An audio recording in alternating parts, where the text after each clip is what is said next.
আজকে আমরা প্রবাসীদের যে সেমিনারটা অনুষ্ঠিত হলো, এটা গ্লোবাল এক্সপাট্রিয়েট সামিট।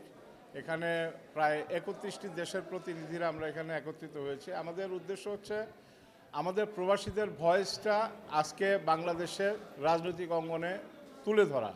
কারণ হলো প্রবাসীরা আমরা বিভিন্নভাবে বৈষম্যর শিকার। যেই বৈষম্যর মধ্যে অন্যতম বৈষম্য ছিল আমরা নাগরিক অধিকার থেকে বঞ্চিত ছিলাম। আমরা প্রবাসীরা বাংলাদেশে আমাদের অর্থনৈতিক রেমিটেন্স পাঠাচ্ছি, যার সুবাদে বাংলাদেশে সরকার এবং জনগণ এটা সুফল পাচ্ছে। আজকে 1.5 কোটি প্রবাসী, আমরা প্রায় 30 বিলিয়নের মতো ডলার আমরা বাংলাদেশকে যোগান দিচ্ছি। এই যোগানের বিনিময়ে আমরা প্রবাসীরা তেমন কোনো সুযোগ সুবিধা পাচ্ছি না। সুযোগ সুবিধার মধ্যে অন্যতম সুযোগ সুবিধা যেমন কনসুলার সেবা, যেমন মনে করেন আমাদের ফ্যামিলি যারা বিদেশে থাকে আমাদের ছেলে মেয়েদেরকে লেখাপড়া করার সুযোগ দেওয়া, অথবা আমাদেরকে এই কৃষ্টি কালচার শেখানো, আমাদের ধর্মীয় যে কার্যক্রমগুলি আছে বিদেশের মধ্যে আমরা সেগুলিতে আমরা সহযোগিতা চাই। সরকার চাইলে আমাদের প্রবাসীদেরকে, আমরা প্রবাসে যদি 1.5 কোটি মানুষ আছে, 1.5 কোটি মানুষের ভিতরে বহু হাজার হাজার প্রতিভাবান লোক আছে যারা বিদেশে তার মেধা এবং দক্ষতাকে বিদেশি রাষ্ট্রগুলির কাজে লাগাচ্ছে। যেমন আইটি সেক্টরে বলেন, ইন্ডাস্ট্রিয়াল সেক্টরে বলেন, বিভিন্ন প্রফেশনে বলেন, ইন্ডাস্ট্রিতে বলেন, এখানে আমাদের হাজার হাজার প্রতিষ্ঠান গড়ে উঠেছে যেখানে আমাদের বাঙালিরা মেধাবীরা সর্ব অঙ্গনে বহির্বিশ্বে বহুমুখী কর্মকাণ্ডের সাথে জড়িত। এই বহুমুখী কর্মকাণ্ডগুলি বাংলাদেশের জন্য প্রয়োজন।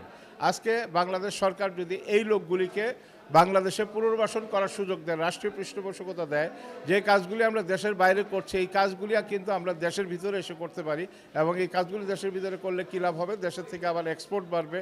কারণ যে কাজগুলি বিদেশে দরকার লাগতেছে, যেগুলি আমরা বিদেশে করতেছি, এই কাজগুলি যদি বাংলাদেশে হয়, এখান থেকে এইগুলি আবার বিদেশে রপ্তানি করা সম্ভব হবে। তাহলে বাংলাদেশ বহুমুখীভাবে উপকৃত হবে।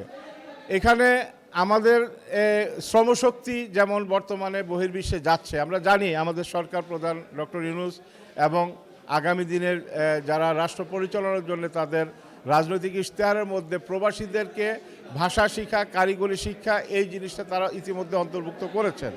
তো এই কাজগুলি যদি করা হয় তাহলে আরও বেশি আগামী দিনে বাংলাদেশের তরুণ সমাজকে আমরা বিদেশে কর্মসংস্থান করতে পারবো। বাংলাদেশে 180 মিলিয়ন মানে 18 কোটি যদি বাঙালি জনগণ থাকে, তার 30% জনগণ হচ্ছে তরুণ।